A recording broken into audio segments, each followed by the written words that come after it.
하나님의 말씀은 사무엘하 15장 1절에서 12절까지의 말씀 교독하도록 하겠습니다.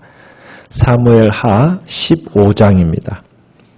구약성경 486페이지 사무엘하 15장 1절에서 12절까지의 말씀을 교독하겠습니다.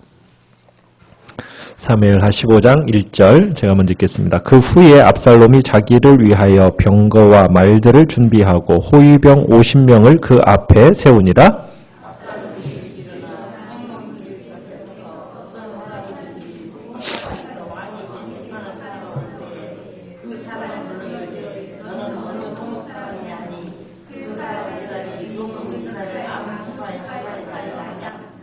압살롬이 그에게 이르기를 보라 내 일이 옳고 바르다마는 내 송사를 들을 사람을 왕께서 세우지 아니하셨다 하고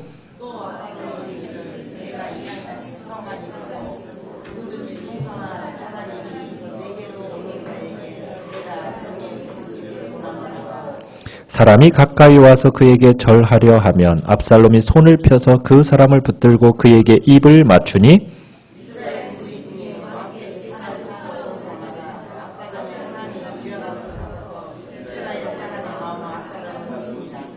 4년 만에 압살롬이 왕께 아뢰되 내가 여호와께 서원한 것이 있사오니 청하건대 내가 헤브론에 가서 그 서원을 이루게 하소서.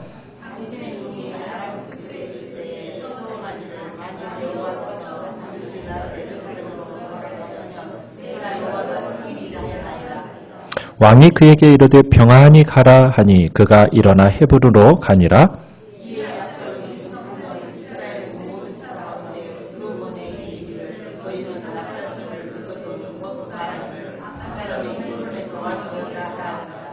그때 청함을 받은 200명이 압살롬과 함께 예루살렘에서부터 헤브론으로 내려갔으니 그들은 압살롬이 꾸민 그 모든 일을 알지 못하고 그저 따라가기만 한 사람들이라.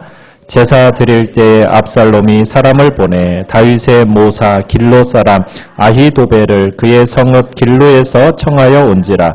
반역하는 일이 커가매 압살롬에게로 돌아오는 백성이 많아지니라. 아멘. 오늘 말씀의 제목은 압살롬이 왕이 되다라는 제목으로 말씀을 나누고자 합니다.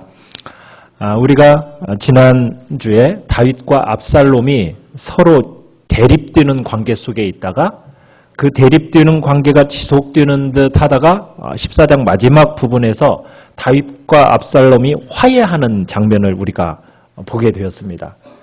그러면서 우리는 14장 33절에 보면 이제 왕이 압살롬을 불렀고 그 압살롬이 이제 얼굴에 땅에 대고 절하니까 왕이 압살롬과 입을 맞춥니다. 야, 이제 둘의 관계가 좀 회복되었나 보다.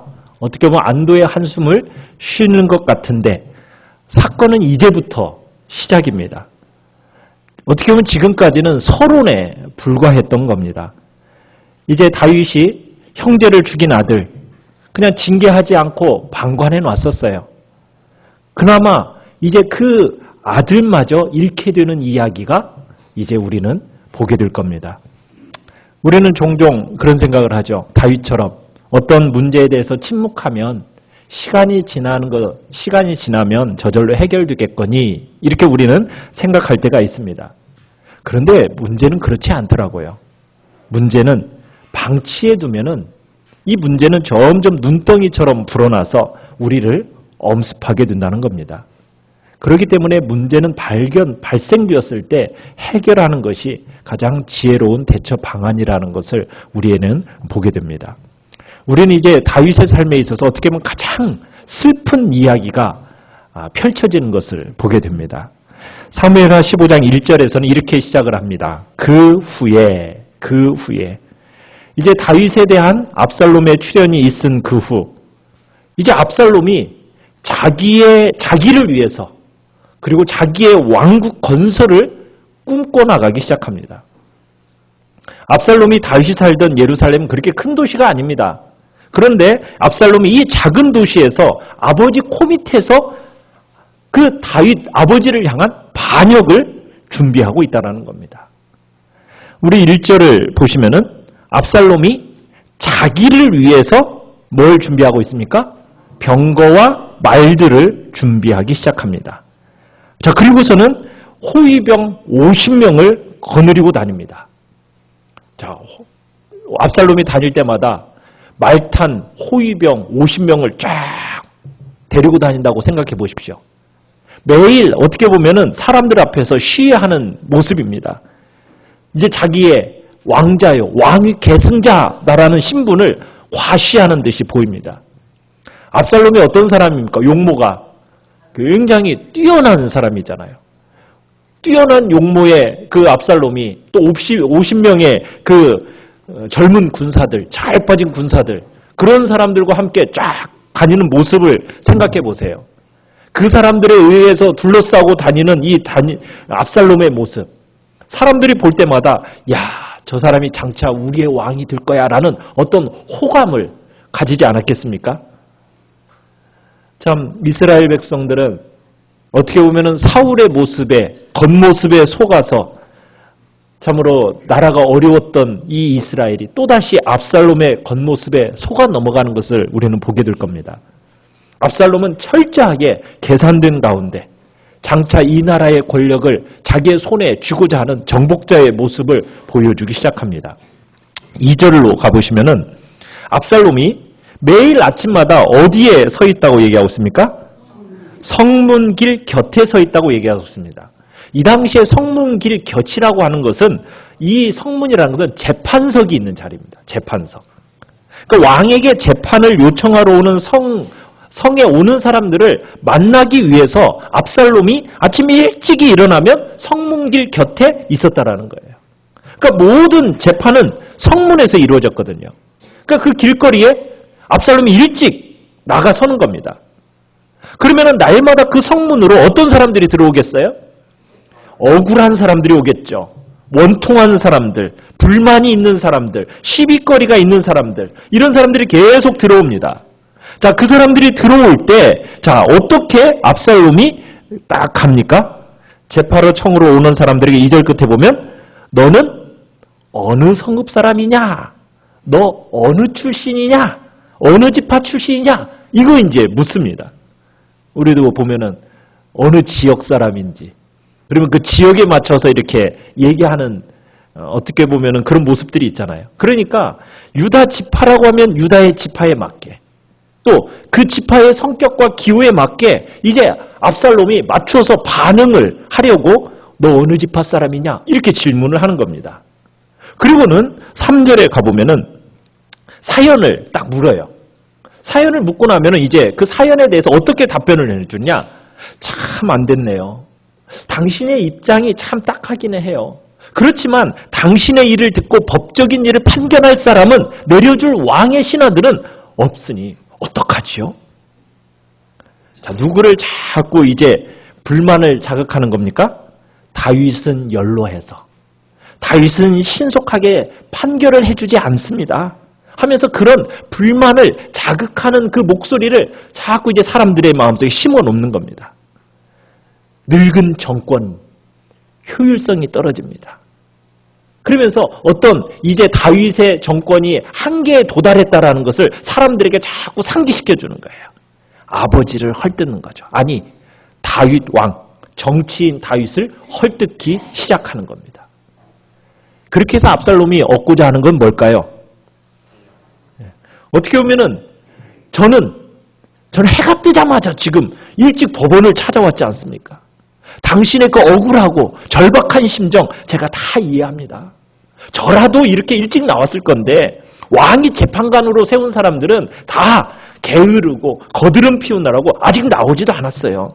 당신의 일처럼 그렇게 생각해주지 않거든요. 그러면서 자꾸 어떻게 해요? 다윗의 법원을 비난하고 법원에 찾아오는 사람들의 심정을 잘 이해해주지 못하는 것처럼, 제대로 된 판결을 할 수 없는 것처럼 자꾸 문제 제기를 해나가기 시작하는 겁니다. 그러면서 뭐라고 얘기해요? 4절을 가보시면 압살롬이 뭐라고 얘기합니까? 내가 이 땅에서 재판관이 되면, 내가 재판관으로 임명만 된다면 이 지금 왕의 재판관들과는 달리 내가 항상 공정하고 신속하게 판결을 누구나 잘 해줄 수 있을 텐데 하면서 장담을 하는 거예요. 내가 통치만 하게 된다면 이것은 모두 달라질 건데 하면서 어떻게 보면 공약을 딱 내거는 겁니다. 그러더니 5절에 가보면은 그 사람들이 가까이 와서 이 압살롬에게 절을 하려고 하잖아요. 그러면 어떻게 해요? 막 다가가서 막 일으켜 세우고 그 사람 붙들고 입을 맞춰주는 겁니다. 아주 다정하게 화답해 주는 거예요. 여러분 재판의 자리에서 요즘으로 말하면 누가 잘생겼습니까? 네, 뭐 원빈, 현빈 뭐 그런 아주 멋있는 사람이 다 와가지고 손을 잡고 입 맞춰준다면 안 넘어갈 사람이 있어요, 없어요? 다 넘어가죠. 이 스킨십이라는 것은 대단한 메시지를 제공하잖아요. 그러니까 요즘도 사람들이 정치인들은 자꾸 뭐 하려고 그 스킨십으로 자꾸 손잡고 안아주고 이런 제스처들 많이 하지 않습니까? 그 당시에 압살롬은 왕 서열 1위예요. 그런 사람이 이 시대의 최고의 남자가 와서 딱 손잡아주고 입 맞춰주고 하니 사람들이 어떻게 했어요? 다 뿅 가죠. 예. 이 압살롬의 이 이미지 메이킹이라는 것, 이런 일은 전에 없었던 일입니다. 왕이나 귀족들은 평민들 그 인사 받는 둥 마는 둥 했던 시대예요. 그런데 압살롬은 어떻게 하고 있어요? 손잡아줘요, 일으켜 세워줘요, 안아줘요, 키스해줘요. 막 그러니 인격적으로 대우해주니 이거 평민들이 받아볼 수 없는 대우를 받고 있는 거 아닙니까? 그런 대접을 받은 평민들이 어떻게 생각하겠어요? 야, 이 사람이 우리의 왕이 된다면 우리는 정말 좋겠다라는 이런 마음을 갖지 않았겠습니까? 그러니까 참 압살롬은 지략가입니다. 압살롬은 혈기도 있었지만 아무 때나 그 혈기를 부리지 않았어요. 그죠? 긴 시간을 복수를 준비하고 철저하게 참고 기다리고 준비할 줄 아는 사람이 바로 이 압살롬이었다고요. 그러면서 그 틈새를 치고 들어가서 백성들의 마음을 훔쳐내기 시작하는 겁니다. 압살롬이 사람들의 마음, 온 이스라엘의 마음들을 사로잡습니다. 자, 6절에 가보면 이렇게 얘기하죠. 이스라엘 무리 중에 왕께 재판을 청하러 오는 자들마다 압살롬의 행함이 이와 같아서 이스라엘 사람의 마음을 압살롬이 훔치니라. 이 성경은 이 압살롬을 바라보는 성경의 시선은 별로 좋지 않습니다. 날카로워요. 뭐라고 표현하고 있어요? 훔친다, 도적질한다. 이스라엘의 마음을 도적질했다. 이렇게 표현하고 있어요. 그러니까 압살롬이 자신의 것이 아닌데 지금 빼앗고 속임수로 경건치 않은 방법으로 이렇게 해서 지금 훔쳐내고 있다는 어떤 결과적인 것을 암시하고 있는 겁니다. 그러면서 압살롬은 마음속으로 이미 이스라엘의 왕이 되어져 가고 있고 자기 스스로는 이미 왕이 되어진 거예요. 압살롬이 이렇게 하는데 분명한 타깃이 있겠죠? 목표는 무엇입니까? 다윗의 왕좌를 허물어버리고 그 자리에 자신이 앉는 겁니다. 이게 궁극적인 목적이에요. 이런 무서운 야욕을 가지고 한 걸음 한 걸음 지금 만반의 준비를 해가는 겁니다. 그러니 압살롬의 지금 1단계 전략 성공한 것 같지 않습니까? 백성들의 마음이 다 넘어갔어요. 이제 이 그 발판을 계략으로 해서 이제 일들을 마련해야 이제 발판으로 이제 일을 꾸며나가기 시작합니다. 그렇게 몇 년 동안 그 일을 했대요? 예, 참 대단한 사람입니다. 4년 동안 그 일을 철저하게 준비해 나간 거예요. 4년이 흘렀어요. 압살롬이 이제 암논을 죽이고 도망한 지 어떻게 보면은 예루살렘으로 돌아온 지 몇 년이 됐어요? 7년입니다. 7년. 그죠? 3년, 4년, 7년 만의 일이에요. 이제 압살롬이 지난 4년 동안 일을 딱 준비해놨어요. 치밀하고 은밀하게 반역을 도모한 이 압살롬. 마침내 이제 종교를 빙자해서 이 권력의 터전을 마련하려고 합니다. 자, 뭐라고 이제 아버지한테 얘기를 하느냐? 7절에 가보시면 4년 만에 압살롬이 왕께 아뢰되 내가 여호와께 서원한 것이 있습니다. 제가 하나님 앞에 서원을 한 것이 있어요. 제가 그래서 헤브론에 가서 하나님을 예배드리고 오겠습니다. 이렇게 얘기합니다. 근데 어떤 서원을 했었느냐면 이렇게 얘기를 하죠. 8절에 제가 아람 그술에 있을 때 하나님께서 반드시 저를 예루살렘으로 돌아오게만 하신다면 제가 여호와 하나님을 섬기겠습니다. 라고 서원을 했다라는 거예요. 이 말은 진짜일까요? 거짓일까요? 그죠. 거짓말이죠. 서원이라는 것은 원래 성경에서 빨리 지켜야 되는 거예요. 근데 지금 돌아온 지 몇 년이 흘렀습니까? 7년이란 세월이 흘렀어요. 7년이 흘렀는데도 7년이 흘러오고 이제야 서원을 지키겠다고 하니 이건 어떻게 보면 거짓말이 뻔한 거잖아요. 자, 그런데요. 의외로 다윗은 뭐라고 얘기합니까? 9절에?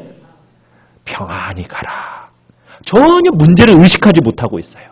그냥 선뜻 평안히 가라고 허락을 해줍니다. 자, 그러면서 이제 미리 치밀하게 준비한 계획에 따라서 이제 민첩하게 행동을 해나가기 시작합니다. 어떻게 하느냐? 10절에 가보면은 압살롬이 정탐꾼들을 미리 이제 모든 지파 가운데 다 둘을 이제 딱 보내놓습니다. 사람들이 심어놓은 거예요. 그리고서는 신호가 떨어지면은 모두 뭐라고 선포하라고 얘기합니까? 10절 끝에 보니까 압살롬이 헤브론에서 왕이 되었다. 이렇게 선포하라고 시켜놓습니다. 압살롬이 왕이 되었다. 이게 이제 그 당시에는 굉장한 톱기사가 되겠죠. 새로운 정권이 들어섰다. 새로운 신선한 어떻게 보면은 정권으로 출발되었다. 어떻게 보면은 다른 백성들에게 좋게 들려질지 모릅니다. 근데 이것은요, 하나님의 주권을 은연중에 거부하는 행동입니다. 왜냐하면 아무리 부적절하고 흠이 없더라도요, 다윗은 하나님의 주권을 대표하는 사람이거든요. 여러분, 이스라엘의 기도와 찬송 가운데 항상 표현이 반복되어서 사용되는 표현이 있어요. 그것이 뭐냐면 하나님이 왕이 되셨다. 이게 이스라엘의 기도와 찬송 가운데서 반복되는 표현입니다. 누가 왕이 되셨다? 하나님이 왕이 되셨다. 그러니까 이런 표현은 이스라엘 역사에 있어서 이스라엘 예배의 특징입니다. 하나님이 왕이 되셨다.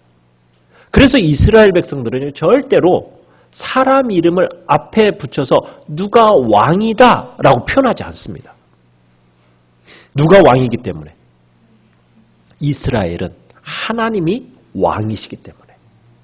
그래서 정권이 바뀌고 정부의 왕이 바뀐다 할지라도 왕은 누구예요? 하나님이 왕이신 거예요. 그러니까 이스라엘의 그 신앙의 중심에는 항상 누가 왕이다? 하나님이 왕이시다라는 것이 그게 이제 선언과 함께 이들의 중심에 딱 자리 잡혀 있는 거예요. 자, 하나님은 우리의 왕이시다. 이 신앙의 선언을 압살롬이 패러디한 겁니다. 어떻게 패러디했어요? 한 단어만 바꿨어요. 뭐라고 바꾼 거예요? 압살롬이 왕이 되었다. 하나님을 뭘로 바꾼 거예요? 압살롬으로 바꿔버린 겁니다. 그러니까 압살롬은 하나님의 이름, 여호와의 이름을 빙자해서 하나님의 영광을 지금 가로채는 선포를 하고 있는 겁니다. 다윗은 스스로 다윗이 왕이 되었다 이렇게 얘기하지 않습니다. 하나님이 왕이시다는 거예요. 자신은 하나님의 종으로서 다스리는 존재일 뿐이라는 거죠. 그런데 지금 압살롬은 그 하나님의 명예와 영광과 호칭을 탈취한 거예요.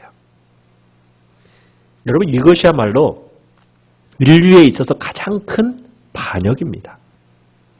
이 반역은 어디에서부터 시작이 되었어요? 아담으로부터 시작이 됐어요.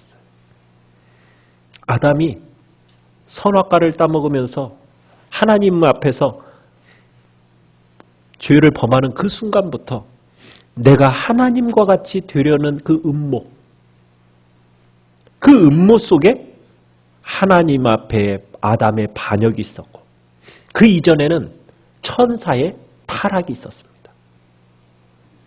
하나님과 같아지려는 음모. 인류의 타락은요, 항상 거기에서부터 시작이 돼요. 누가 왕이 되려고 하는가? 압살롬의 반역이라는 것은 어떻게 보면 이스라엘은 한 국가 차원의 반역이 아닙니다. 그 이상이에요. 우리 인간의 무의식 속에 감추어진 하나님과 같아지려는 그 교만. 그 교만을 지금 나타내고 있는 겁니다. 여러분들이 무슨 일을 하잖아요. 무슨 일을 스스로 그래 내가 이 뭔가를 해서 결과를 얻었어요. 그럼 그 결과를 딱 얻고 나면 우리들의 마음속에 그래 내가 이거 했다. 그래서 내가 인정받고 싶어하는 그 욕구가 사람의 마음속에 있습니다. 우리 속에 있지 않아요? 무슨 일을 하고 나면 내가 뭘 받고 싶어요? 칭찬과 영광을 받고 싶은 거예요. 그게 인정받고 싶은 사람의 욕구입니다. 그런데 우리가 잊지 말아야 할 게 있어요. 뭘 잊지 말았냐면 우리에게는 스스로 영광 받을 만한 아무 근거도 우리에게 없다라는 사실을 기억해야 됩니다. 우리 스스로가 영광 받을 만한 그런 근거가 우리에게는 아무것도 없어요. 이것을 인정해야 됩니다. 압살롬은 지금 자신이 왕이 되었다라고 이스라엘 가운데 선포를 하고 있어요. 자, 압살롬은 또한 아버지에게 지금 헤브론에서 제사를 드릴 것을 허락을 받았습니다. 자, 그러면서 이제 누구 몇 명을 데리고 가느냐면 11절에 보면은 200여 명의 예루살렘의 유지들을 헤브론으로 유인을 합니다. 이때 이 사람들은 압살롬의 음모를 알았을까요? 몰랐을까요? 그죠? 전혀 몰랐습니다. 전혀 알지 못했어요. 그래서 그냥 왕이 축복한 여행이니까 그래서 그냥 왕자와 함께 한 거예요. 근데 이 사람들은 지금 이용당하고 있는 거예요. 그냥 그저 따라가기만 하는 거예요. 그런데 이제 이 사람들은 결국 난처한 입장에 처하게 됩니다. 왜냐하면 200명의 사람들이 지금 그곳에 갔어요. 갔는데 갑자기 무슨 일이 일어났어요? 압살롬이 왕이 되었다라는 소리가 있으니 그 자리에서 떠나고 싶어도 떠날 수 있습니까? 없습니까? 떠날 수 없어요. 인질이 된 거예요. 공개적으로 압살롬을 거역하면 어떻게 돼요? 생명이 위태롭죠. 잠잠히 있자니 어떻게 되나요? 압살롬의 반역에 동참한 자들로 간주되는 상황이에요. 그런데 예루살렘에서 온 200명의 유지들을 밖에서 다른 사람들이 바라볼 때는 어떻게 볼까요? 저 사람들도 다 압살롬의 반역에 동조한 사람들이다 라고 보여졌을 거예요. 그러니까 압살롬은 이런 여론 조성을 노렸던 거예요. 많은 사람들이 저 사람들도 예루살렘의 유지들도 다 저렇게 압살롬을 왕으로 추대할 정도니 야 다윗의 날은 이제 끝났다. 그래 우리도 이제 누구에게 줄 서자? 압살롬에게 줄 서자. 이제 이렇게 생각했을 거라는 거예요. 거기에다가 12절에 가보시면은 압살롬의 반역에서 가장 유력한 지지자가 나타나는데 누구입니까? 그죠. 아히도벨이라는 사람이 여기에 참여합니다. 이 사람은 계략가예요. 모사입니다. 누구의 모사였어요? 다윗의 모사였어요. 다윗의 절대적인 신임을 받는 참모였습니다. 근데 다윗이 이 아히도벨이 이제 반역에 참여했다는 소식을 듣고 바짝 긴장을 해요. 우리 31절을 한번 가보세요. 31절 같이 한번 읽어볼까요? 시작. 어떤 사람이 다윗에게 알리되 압살롬과 함께 모반한 자들 가운데 아히도벨이 있나이다 하니 다윗이 이르되 여호와여 원하옵건대 아히도벨의 모략을 어리석게 하옵소서 하니라. 그러니까 아히도벨이라는 사람은 마치 제갈공명 같은 사람입니다. 대단한 계략가예요. 그러니까 그의 계략을 패할 수 있는 방법은 뭐밖에 없다라는 거예요. 하나님이 개입해 주셔야만 된다는 얘기예요. 다윗에게는 엄청난 충격이었습니다. 우리 16장 23절로 한번 가보실래요? 아히도벨에 대해서 또 이렇게 얘기합니다. 16장 23절 같이 한번 읽어보죠. 시작. 그때 아히도벨이 베푸는 계략은 사람이 하나님께 물어서 받은 말씀과 같은 것이라. 아히도벨의 모든 계략은 다윗에게나 압살롬에게나 그와 같이 여겨졌더라. 압살롬, 이 아히도벨이라는 사람이 얼마나 대단한 사람인지 알겠죠? 정말 하나님께서 물어서 받은 말씀과 같이 하는 정말 대단한 계략가가 이 아히도벨이라는 사람이라는 거예요. 그러니 이런 사람이 압살롬에게 딱 붙었다고 하니 어떻겠어요? 사람들의 엄청나게 달라붙는 겁니다. 그래서 압살롬의 세력이 확장되어져 가는 거예요. 자, 이렇게 되니 다윗은 어떻게 해야 될까요? 자, 13절로 가보면은 이제 다윗에게 이제 사람들이 이스라엘의 인심이 다 압살롬에게로 돌아갔다라는 소식이 들려집니다. 자, 다윗이 14절에 뭐라고 얘기합니까? 우리 일어나서 도망가자! 빨리 가자! 지금 다윗이 그렇게 얘기하는 거예요. 이 모습은 젊은 시절에 자주 보았던 일이 다시 일어나는 겁니다. 다윗이 쫓기게 되는 거예요. 과거에는 누구한테 쫓겼죠? 장인어른한테 쫓겼어요. 그죠? 장인 사울한테 쫓겨다녔어요. 이번에는 누구한테 쫓겨납니까? 그죠? 아들 압살롬한테 쫓겨나요. 참 인생이 참 파란만장하죠. 네. 어떻게 보면 평안했던 그 다윗의 궁에 갑자기 풍파가 불어닥치는 겁니다. 늙어가는 다윗. 이제는 이 반역을 막아낼 힘이 도저히 없다라고 느끼고서는 급히 이제 피난길에 나서게 된 거예요. 그래서 이제 다윗은 16절에 가보면 이제 후궁들만 남겨놓고 민첩하게 빠져나갑니다. 몇 명의 후궁을 남겨놨다고 얘기합니까? 16절에 보니까 후궁 10명을 남겨놓고 왕궁을 지키게 하고 이제 다 떠나갑니다.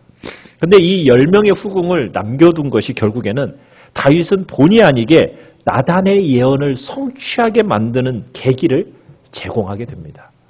그것은 이제 다음에 또 보도록 하고요. 자, 다윗은 이 식솔들을 거느리고 이제 예루살렘을 이제 급하게 신속하게 빠져나갔습니다. 이 사람들이 이제 17절에 가보면 어디에 도착을 했느냐면 벳메르학이라는 곳에 딱 도착해서 잠시 멈추어 섰습니다. 자, 지금 다윗을 따라가면 어떻게 될까요? 그죠? 이거 목숨 걸어야 하는 일입니다. 목숨 걸어야 하는 고난이 시작되는 거예요. 그런데 이 고난의 길에 따라 나서는 사람들이 있다라는 거예요. 자기들이 뭘 하는지 모르고 압살롬을 따라 난 사람도 있지만은 이 사람들은 다윗을 따라 나선 사람들은 뭘 각오하고 따라 나서는 사람들이에요? 그렇죠. 고난과 죽음을 불사하고 지금 다윗의 피난길에 동참하고 있는 겁니다. 헌신된 무리들이에요. 이게 바로 교회 공동체의 모습입니다. 교회 공동체는 무엇을 각오하고 따라가는 공동체인가? 복음과 함께 고난을 받기를 기꺼이 하며 따라가는 공동체가 교회 공동체입니다. 어떻게 보면 다윗을 따라간 사람들은 바로 이런 사람들이에요. 자, 그런데 이들 가운데 샛별 같은 인물 하나가 딱 눈에 띕니다. 우리 19절을 같이 한번 읽어보겠습니다. 시작! 어찌하여 너도 우리와 함께 가느냐? 너는 쫓겨난 나그네이니 돌아가서 왕과 함께 네 곳에 있으라. 자, 누가 지금 나타나고 있습니까? 가드 사람 이떼. 가드 사람 이떼라고 하면 어느 출신일까요? 이스라엘 출신이 아니죠? 그렇죠. 블레셋 출신입니다. 블레셋 출신이에요. 그러니까 이때는 다윗의 소식을 듣고 앞절 18절에 보면 600명의 군대를 이끌고 다윗을 찾아왔습니다. 가족들까지 함께 이끌고 왔어요. 이제 다윗은 얘기합니다. 이제 겨우 이스라엘에서 발붙이고 살게 됐는데 나 따라가면은 정처 없이 떠나가는 길이다. 그러니 어렵게 얻은 거 잃지 말고 너 돌아가라. 압살롬을 왕으로 모시고 잘 살아라. 이렇게 당부를 합니다. 20절에 보면은. 그렇게 당부를 해줘요. 그러면서 다윗은 여호와의 은혜와 진실하심으로 축복을 해주면서 네가 떠나가는 거 나 원망하지 않는다. 서운해하지 않는다. 그러면서 네가 잘 되기를 바란다라는 마음으로 진심 어린 축복과 함께 이때의 그 안위를 생각하면서 그냥 머물러 있으라고 권면을 해줘요. 자, 이때는 확신을 가지고 말을 합니다. 자, 우리 21절 같이 한번 읽어보겠습니다. 시작. 이때가 왕께 대답하여 이르되 여호와의 살아계심과 내 주 왕의 살아계심으로 맹세하옵나니 진실로 내 주 왕께서 어느 곳에 계시든지 사나 죽으나 종도 그곳에 있겠나이다 하리. 주께서 확실히 살아계시고 임금께도 확실히 살아계심을 두고 맹세합니다. 저는 그럴 수 없습니다. 저는 임금님께서 가시는 곳이라면 살든지 죽든지 이 종 따라가겠습니다. 여러분, 이때의 발언 어디서 좀 많이 들어본 말 같지 않습니까? 좀 기억나는 사람이 있으세요? 룻이 자기를 따라오지 말라고, 돌아가라고, 잘 살라고 그렇게 홀로 된 시어머니 나오미의 말, 그때 그 고백 비슷하지 않습니까? 죽으나 사나 왕과 함께 있겠습니다라는 이 신앙의 고백은 그 룻의 고백과 일맥상통을 해요. 이스라엘 출신입니까? 아니에요. 블레셋 출신입니다. 다윗 왕국이 지금 무너져가는 것 같아요. 그런데요, 지금 이때는 얘기하는 거예요. 뭐라고요? 나는 이 다윗 왕국 버리지 못하겠습니다. 다윗 왕국을 통해서 오실, 어떻게 보면 예수 그리스도, 그분이 나의 구원자이심, 저 믿고 따라가겠습니다. 죽거나 살거나 저는 이 길 가겠습니다. 딱 이렇게 고백을 하니까 나오미가 룻의 각오를 딱 알고 더 이상 만류하지 않았던 것처럼 다윗도 어떻게 합니까? 이때의 충성을 기쁘게 받아들입니다. 그래서 이때가 다윗과 그를 따른 자들과 이제 호위하는 일을 맡아서 이제 가게 되는 거예요. 자, 23절에 가보면은 이제 다윗이 어디를 건너게 됩니까? 기드론이라는 시내를 건너게 됩니다. 그러면서 그곳에서 울음바다가 돼요. 참 쫓기는 기구한 이 다윗의 운명을 보면서 온 사람들이 이제 통곡을 하는 거예요. 자, 그리고선 기드론 시내를 딱 건넜어요. 광야길로 향합니다. 24절과 25절에 가보니까 기드론 시내를 딱 건너 광야 쪽으로 가보니까 누가 나와 있어요?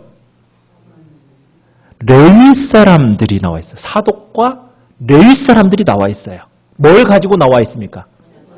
하나님의 언약궤를 메어가지고 지금 미리 나와 있는 거예요. 다윗을 기다리고 있는 거예요. 여러분, 어떤 정권이 들어서든지 정권의 정통성을 보장하는 어떤 상징적인 물건이 있는 거예요. 이스라엘에게 있어서 법궤라는 것이 그런 물건입니다. 비록 도망자 신세가 되었지만 제사장들은 뭘 생각한 거예요? 메시아를 품은 국가의 정통성은 다윗에게 있다. 그것을 유지하기 위해서는 이 법궤라는 것을 통해서 다윗의 정통성을 유지해주고 싶었던 거예요. 그래서 이 법궤를 들고 나왔어요. 그러면 다윗은 어떻게 반응을 하는 게 좋은 겁니까? 정말 당신들이 진심으로 나를 이렇게 인정해 주는군요. 내가 절대로 이 은혜 잊지 않겠습니다. 복원하겠습니다. 이게 상식적인 내용이잖아요. 자, 그런데 다윗은 어떻게 답변을 하고 있습니까? 25절을 같이 한번 읽어보겠습니다. 25절. 시작. 왕이 사독에게 이르되 보라, 하나님의 궤를 성읍으로 도로 내어 가라. 만일 내가 여호와 앞에서 은혜를 입으면 도로 나를 인도하사 내게 그 궤와 그 계신 데를 보이시리라. 자, 뭐라고 얘기하고 있어요? 다윗은요? 법궤를 도로 가져가라. 가져다 줘라. 이렇게 얘기하고 있어요. 여러분, 여기서 다윗과 압살롬의 중요한 차이가 있습니다. 압살롬은 자기가 서원한다라는 그 명분을 이용해서 헤브론에서 반역을 일으켰어요. 종교를, 하나님을 정권의 이익으로 이용한 거예요. 자, 그런데 다윗은 지금 어떻게 하고 있습니까? 자기의 정권의 정통성을 위해서 법궤를 이용하려고 합니까? 이용하지 않으려고 합니까? 이용하지 않아요. 이스라엘 백성들이 전에 법궤를 괴짝처럼 취급했던 매우 부끄러운 치욕의 역사가 있습니다. 경험이 있어요. 그게 언제죠? 옛날 블레셋과 전쟁에서 지니까 이스라엘 장로들이 국리 끝에 엘리 제사장 그 실로 장막에 있었던 뭘 가지고 오라고 그래요? 법궤를 가져와라. 우리가 전쟁에서 법궤가 없어서 지는가 보다. 이렇게 생각하고 법궤를 전쟁터에 갖다 놓으면은 어떨 거라고 생각을 해요? 이길 거라고 생각을 했어요. 그때 법궤 갖다 놓고 이겼습니까? 졌습니까? 졌어요. 그때 법궤는 법궤가 아닙니다. 여러분, 종교를 이용하는 자들에게는 법궤라는 하나의 도구고 괴짝일 뿐이에요. 하나님의 법궤라는 것은 어떤 재앙을 면해주기 위한 어떤 물건이거나 어떤 불확실한 미래를 확실하게 알려주는 데 사용되는 어떤 물건이 아닙니다. 하나님을 이용하려고 하지 않는 거예요. 하나님을 수단화하지 않는 겁니다. 다윗은 뭐라고 얘기해요? 하나님이 25절에서 그 끝에 그죠. 만일 내가 여호와 앞에 뭘 입으면? 은혜를 입으면, 하나님이 나에게 자비를 베푸시면 내가 다시 법궤로 나아갈지언정 법궤가 나에게로 와서는 안 된다는 거예요. 내가 법궤로 나아갈지언정 법궤가 나에게로 와서는 안 된다. 하나님의 주권의 모든 것을 맡기는 거예요. 법궤를 다시 예루살렘으로 가져가라 명령하고 있는 겁니다. 여러분, 종교가 수단이 되잖아요. 그러면 그게 샤머니즘이고 그게 기복주의이고 기복신앙이 되는 거예요. 기독교도 그런 차원에서 얼마든지 샤머니즘이 될 수가 있는 겁니다. 기복종교가 될 수 있는 거예요. 우리가 하나님을, 예수님을, 십자가를 우리가 이용하고 나의 어떤 이해를 위해서 여러분 그것을 이용을 한다면 그건 샤머니즘이고 기복신앙입니다. 다윗은 거절하는 거예요. 내가 법궤를 이용하지 않겠다. 나에게로 가져와서 나를 위해서 이용하는 존재가 아니라 내가 누구에게로 직접 나아가는 거예요? 법궤에게로 나가는 거지 법궤를 내게로 가져와서 나를 위해 사용하는 게 아니다. 법궤는 갖다 줘라. 여기에 다윗의 깊은 영성을 만날 수 있습니다.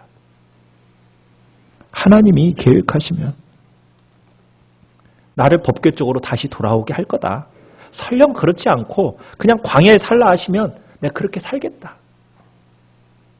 지금 그렇게 결단을 하는 거예요. 26절 우리 같이 한번 읽어볼까요? 시작. 그러나 그가 이와 같이 말씀하시기를 내가 너를 기뻐하지 아니하신다 하시면 종이 여기 있사오니 선히 여기시는 대로 내게 행하시옵소서. 뭐예요?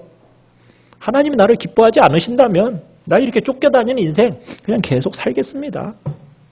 하나님의 주권에 자신을 철저하게 맡기는 다윗의 모습을 보게 돼요. 사울에게 쫓겨다녔던 때처럼 모든 것을 하나님의 주권에 맡기는 거예요. 그러니까 다윗은 고난 속에서 깊어지고 하나님의 뜻을 붙들기 시작하는 거예요. 그 뜻에 붙잡히기 시작하는 거예요. 결국 법궤는 어떻게 됐습니까? 예루살렘으로 성전으로 예루살렘으로 다시 돌아갑니다. 이런 길인 줄 알면서 따라 나섰던 헌신된 무리들. 또 30절에 가보면은 같이 한번 읽어볼까요? 시작. 다윗이 감람산 길로 올라갈 때 그의 머리를 그가 가리고 맨발로 울며 가고 그와 함께 가는 모든 백성들도 각각 자기의 머리를 가리고 울며 올라가니라. 참 권자를 잃어버리고 피난하는 왕의 모습. 얼마나 기가 막힌 모습이었을까요? 그렇지만 그 길 울면서 맨발로 함께 슬픔의 길을 같이 가는 사람들. 어떻게 보면 교회에 요구되는 복음과 함께 고난받는 삶을 지금 말하고 있는 겁니다. 자, 그런데다가 다윗이 아까 봤던 것처럼 31절에서 아히도벨이 함께 있더라는 소식을 듣고 특별히 믿었던 사람이에요. 얼마나 친하게 지난 오래된 친구였는지 몰라요. 이 친구에게 배신당하니까 그 마음에 이루 말할 수 없는 어떻게 보면 허탈함과 함께 또 그와 함께 복수하고 싶은 마음도 있지 않겠습니까? 그런데 다윗은 원수를 갚는 생각을 스스로 하지 않고 어떻게 하고 있어요? 31절에서 여호와여 원하옵건대 아히도벨의 모략을 어리석게 하옵소서.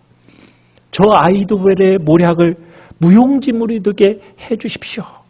하나님 앞에 기도의 자리로 나아가는 것을 보게 됩니다. 자, 이 기도에 하나님 어떻게 응답하셨을까요? 결국에는 그 다음 후세라는 친구를 또 보내주셨고 후세를 통해서 결국 이 아히도벨은 우리가 17장 23절에 가보시면은 17장 23절 우리 같이 한번 읽어볼까요?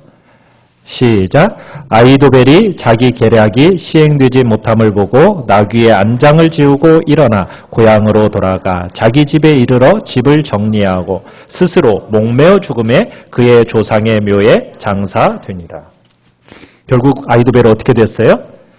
네, 목매달아 죽었습니다. 꼭 누구 같아요? 신약의 가룟 유다 같은 모습이죠. 네. 참 우리는 이 압살롬의 계략과 음모를 이제 우리가 계속해서 보게 될 겁니다. 그런데 이 이야기를 통해서 우리가 생각해야 될 것은 뭐냐면 다른 누구의 이야기가 아닙니다.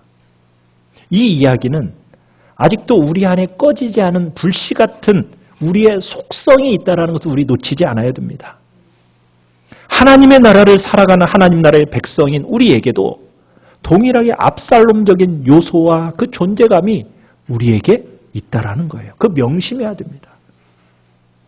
우리 안에도 여전히 내가 왕이 되고 싶어하는 마음, 하나님의 이름을 빙자해서 하나님의 영광을 가로채고자 하는 마음, 우리의 무의식 속에 감추어진 하나님과 같아지려는 그 교만함, 뭔가 결과를 얻고 나면은 내가 했다라고 하는 인정받으려고 하는 그 욕구, 그게 다 하나님의 영광을 가로채려는 교만이거든요.